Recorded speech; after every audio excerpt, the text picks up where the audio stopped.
साथियों, course on computer concept series का ये मेरा 7वां वीडियो है। हम लोग इन वीडियोस के माध्यम से कंप्यूटर के बेसिक नॉलेज की छोटी छोटी बातों को सीखते हैं। हम उन क्वेश्चंस के बारे में ज़्यादा स्टडी करते हैं जो CCC के एग्जाम्स में अक्सर आते रहते हैं। उसी सीरीज में ये मेरा वीडियो फिर से आपके लिए कुछ चुनिंदा और बहुत ही इम्पॉर्टेंट क्वेश्चंस लेकर के आया है। तो चलिए हम लोग अपने इस वीडियो को स्टार्ट करते हैं और आज के क्वेश्चंस को अच्छे से समझ लेते हैं। पहला प्रश्न पूछ रहा है कि किस पीढ़ी में माइक्रो प्रोसेसर पेश किया गया था। हमारे विकल्प हैं पहली, दूसरी, तीसरी या चौथी। माइक्रो प्रोसेसर एक ऐसी युक्ति है जिसमें लाखों ट्रांजिस्टरों को आईसी के रूप में प्रयोग करके तैयार किया जाता है। इसका प्रयोग कंप्यूटर के सीपीयू के रूप में किया जाता है। सबसे पहला माइक्रो प्रोसेसर सन 1970 में बना था। कंप्यूटर की पहली पीढ़ी वैक्यूम ट्यूब से प्रारंभ हुई। उसके बाद ट्रांजिस्टर के प्रयोग से कंप्यूटर की दूसरी पीढ़ी का विकास हुआ। आईसी से कंप्यूटर की तीसरी पीढ़ी और माइक्रो प्रोसेसर के आविष्कार से कंप्यूटर की चौथी पीढ़ी का विकास हुआ। तो हमारे इस प्रश्न का जो सही विकल्प है वो ऑप्शन नंबर डी है। दूसरे प्रश्न पे आते हैं। इंकजेट किस प्रकार का प्रिंटर है। विकल्प हैं ए इम्पैक्ट, बी नॉन इम्पैक्ट, सी बोथ यानी दोनों और डी नन यानी कोई नहीं। इंकजेट प्रिंटर का हेड प्रिंट करते समय कागज को टच नहीं करता है। यह कागज पर स्याही की फुहार छोड़ता है जिससे कागज पर छपाई होती है। इसकी गति 1 से 4 पेज प्रति मिनट होती है तथा इसकी प्रिंट क्वालिटी भी बहुत अच्छी होती है क्योंकि इस प्रिंटर में प्रिंटर हेड और कागज के बीच में कोई संपर्क नहीं होता है, इसीलिए इसे नॉन इम्पैक्ट प्रिंटर कहते हैं। Inkjet printer, thermal printer, laser printer, electromagnetic printer आदि ये सभी नॉन इम्पैक्ट प्रिंटर के उदाहरण हैं। यहाँ पर हमारे प्रश्न का सही जवाब होगा option number B non impact printer. तीसरा प्रश्न है HTTPS:// में एस का मतलब होता है। विकल्प हैं A secure, B security, C system and D none यानी इनमें से कोई नहीं। HTTPS की फुल फॉर्म होती है hyper text transfer protocol secure.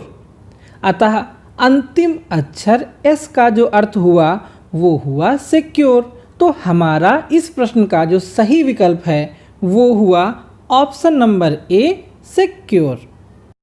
चौथा प्रश्न है हार्ड डिस्क किस प्रकार की मेमोरी है। हमारे विकल्प हैं A magnetic disk, B primary memory, C main memory और D magnetic tape. Hard disk, इसे हम HDD या डिस्क ड्राइव के नाम से भी जानते हैं। यह एक सेकेंडरी स्टोरेज डिवाइस है। यह एक नॉन वोलेटाइल मेमोरी है यानी विद्युत सप्लाई बंद होने के बाद भी इसके अंदर डेटा सुरक्षित रहता है। जिस तरह से एक लाइब्रेरी में किताबों को सुरक्षित रखने के लिए अलमारी की आवश्यकता होती है, वैसे ही कंप्यूटर में फाइलों को सुरक्षित रखने के लिए एक सेकेंडरी मेमोरी डिवाइस की आवश्यकता होती है। हार्ड डिस्क में डाटा स्टोर करने के लिए एक या एक से अधिक गोल घूमने वाली डिस्क लगी होती हैं जिनके ऊपर चुंबकीय प्रणाली से बनाई गई एक पतली पट्टी होती है। इस पट्टी पर अनेक ट्रैक व सेक्टर होते हैं जिनमें डाटा स्टोर होता है। अतः हम कह सकते हैं कि हार्ड डिस्क एक मैग्नेटिक डिस्क है और इस प्रश्न का सही विकल्प ऑप्शन नंबर ए है। पांचवा प्रश्न है PWD कमांड किसके लिए इस्तेमाल करते हैं? हमारे विकल्प हैं password reset, printing the current working directory, password setting या अंतिम विकल्प नन यानी इनमें से कोई नहीं। PWD लाइनक्स का एक कमांड है। इसका पूरा नाम हुआ प्रिंट वर्किंग डायरेक्टरी। इसका प्रयोग करंट वर्किंग डायरेक्टरी को प्रिंट करने के लिए किया जाता है, अतः इस प्रश्न का विकल्प नंबर बी सही हुआ। प्रश्न संख्या 6, CTPT का पूरा नाम क्या है? हमारे विकल्प हैं A client to client protocol, B cycle to cycle protocol, C both यानी दोनों, डी नन यानी इनमें से कोई नहीं। CTPT का पूरा नाम होता है क्लाइंट टू क्लाइंट प्रोटोकॉल, यानी हमारे इस प्रश्न का ऑप्शन नंबर ए करेक्ट है। प्रश्न संख्या 7, EXE का क्या अर्थ होता है? हमारे विकल्प हैं command file, program file, executable file, express file. .exe extension वाली कंप्यूटर की सभी फाइलों को एग्जीक्यूटेबल या EXE फाइल कहा जाता है। विंडोज़ ऑपरेटिंग सिस्टम में इस तरह की ढेर सारी फाइलें होती हैं। इनका इस्तेमाल किसी सॉफ्टवेयर एप्लीकेशन को रन कराने या इंस्टॉल करने के लिए किया जाता है। इसलिए हमारे इस प्रश्न का जो सही विकल्प हुआ वो ऑप्शन नंबर सी हुआ। प्रश्न संख्या 8, एक हाफ बाइट को किस रूप में जाना जाता है? हमारे विकल्प हैं A bit, B byte, C nibble और डी नन। 8 बिट से एक बाइट बनती है, 4 बिट से एक निबल बनता है, यानी 4 दूनी 8। हम ये कह सकते हैं कि एक बाइट में 2 निबल होते हैं। अब अगर बाइट आधी हो गई तो निबल बना 1, यानी हाफ बाइट में एक निबल होता है। इसलिए हम यहाँ सी विकल्प को सही टिक करेंगे। प्रश्न संख्या 9, निम्नलिखित में से कौन सी मेमोरी सबसे तेज काम करती है?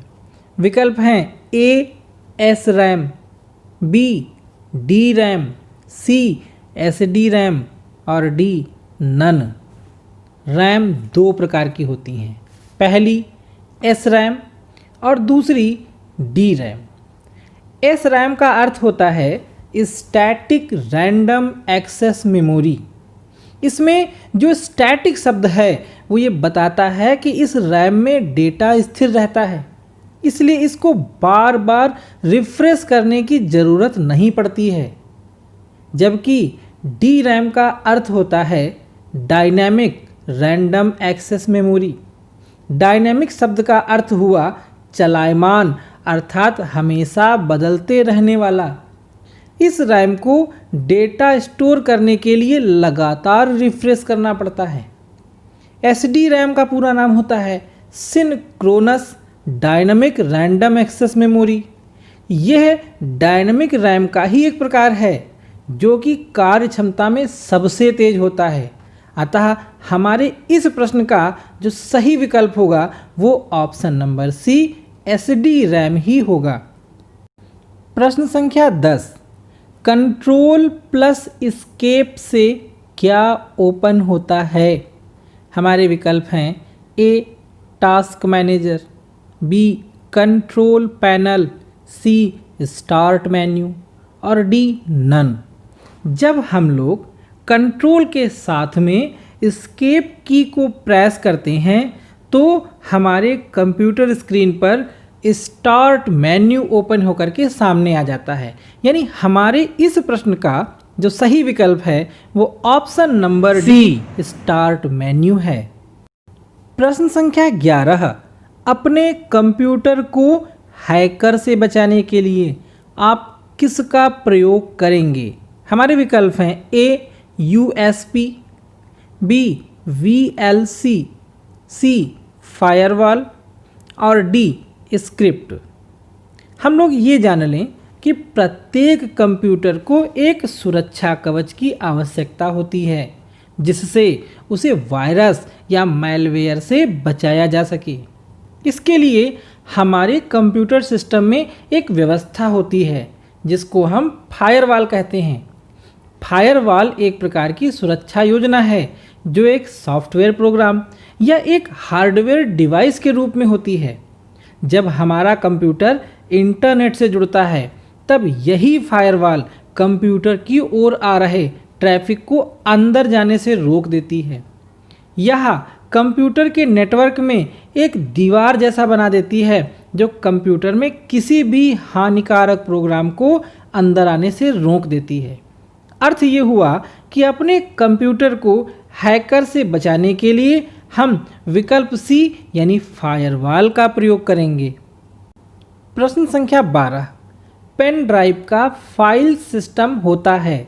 हमारे विकल्प दिए गए हैं ए NTFS, बी FAT32, सी EXT और D all of the above यानी ये सभी।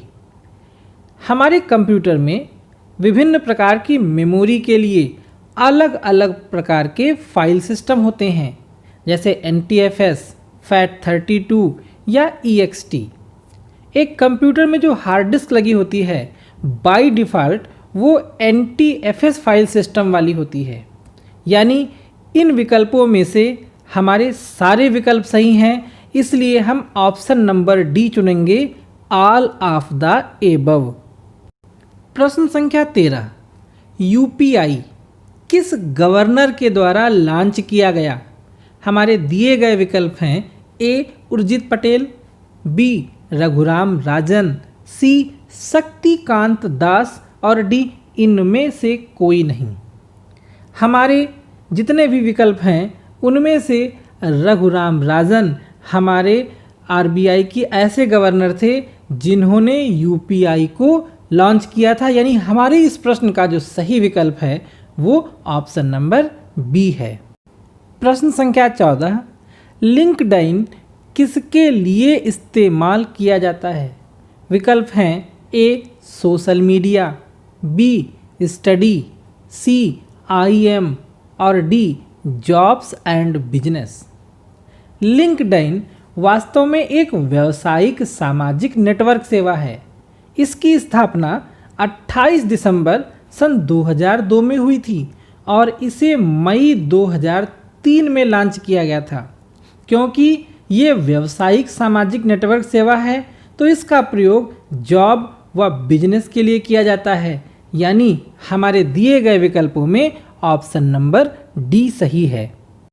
प्रश्न संख्या 15 है, मोजिला फायरफॉक्स ब्राउज़र कब डेवलप किया गया? हमारे विकल्प हैं ए सन 2001 में, बी सन 2002 में, सी सन 2003 में और डी सन 2004 में। मोजिला फायरफॉक्स एक बहुत ही प्रचलित इंटरनेट ब्राउज़र है जिसका प्रयोग लोग अपने कंप्यूटर में इंटरनेट एक्सेस करने के लिए करते हैं। इसको डेवलप करने का वर्ष है सन 2002। यानी मोजिला फायरफॉक्स जो ब्राउज़र है वो सन 2002 में डेवलप किया गया था। तो हमारा विकल्प हुआ ऑप्शन नंबर बी। प्रश्न संख्या 16, chacha.com क्या है? विकल्प हैं A browser, B social networking site, C search engine और डी फनी वेबसाइट। chacha.com एक सर्च इंजन है जो पूछे गए प्रश्नों के लिए रियल टाइम आंसर्स उपलब्ध कराता है। यानी हमारे इस प्रश्न का सही जवाब हुआ option number C search engine. प्रश्न 17, एंड्रॉयड क्या है? हमारे विकल्प हैं A mobile phone, B application software, C operating system और डी नन यानी इनमें से कोई नहीं। आपसे अगर कोई पूछे तो आप सिंपली सोचेंगे कि हम सभी लोग एंड्रॉयड फ़ोन का प्रयोग करते हैं, यानी ये एक मोबाइल फ़ोन होता है, जबकि ऐसा नहीं है। एंड्रॉयड एक ऐसा ऑपरेटिंग सिस्टम है जिसे मोबाइल फ़ोन के लिए डेवलप किया गया है।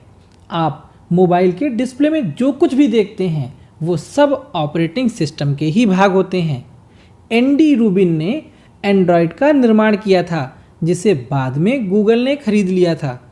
एप्पल के फ़ोन को छोड़ करके एंड्रॉयड ऑपरेटिंग सिस्टम का प्रयोग दुनिया के लगभग सभी फ़ोन में किया जाता है। तो इस प्रकार से हमारे इस प्रश्न का जो सही जवाब हुआ वो option number C operating system हुआ। प्रश्न संख्या 18, एक कंप्यूटर बूट नहीं करेगा अगर उसमें नहीं है। विकल्प हैं A compiler, B loader, C operating system और डी असेंबलर। कंप्यूटर की बूटिंग का संबंध कंप्यूटर की बायोस और कंप्यूटर के अंदर इंस्टॉल्ड ऑपरेटिंग सिस्टम से होता है। अगर किसी कंप्यूटर में ऑपरेटिंग सिस्टम नहीं पड़ा है तो हमारा कंप्यूटर बायोस की इंफॉर्मेशन से आगे नहीं बढ़ेगा, यानी वो बूट नहीं करेगा। यानी हमारे इस प्रश्न का जो यहाँ पे सही विकल्प निकल रहा है वो है option number C operating system. प्रश्न संख्या 19, प्रिंट प्रीव्यू की शॉर्टकट कुंजी क्या होती है। हमारे विकल्प हैं पहला Ctrl+P, दूसरा Ctrl+Shift+O, तीसरा Ctrl+Shift+P और चौथा Ctrl+F3। प्रिंट प्रीव्यू एक ऐसा कमांड है जो हमको प्रिंट होने से पहले ये दिखा देता है कि जो हमारा पेज प्रिंट होकर के निकलेगा वो कैसा होगा।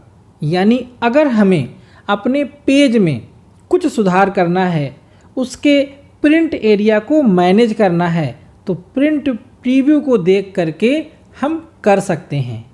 और उसके लिए हम जिन शॉर्ट की का प्रयोग करते हैं वो है Ctrl+Shift+O। यानी इस प्रश्न का सही विकल्प है ऑप्शन नंबर बी। प्रश्न संख्या 20, निम्नलिखित में से कौन सी यूनिट स्थायी रूप से डेटा को रखती है। हमारे विकल्प हैं A input unit, B secondary storage unit, C output unit और डी प्राइमरी मेमोरी यूनिट।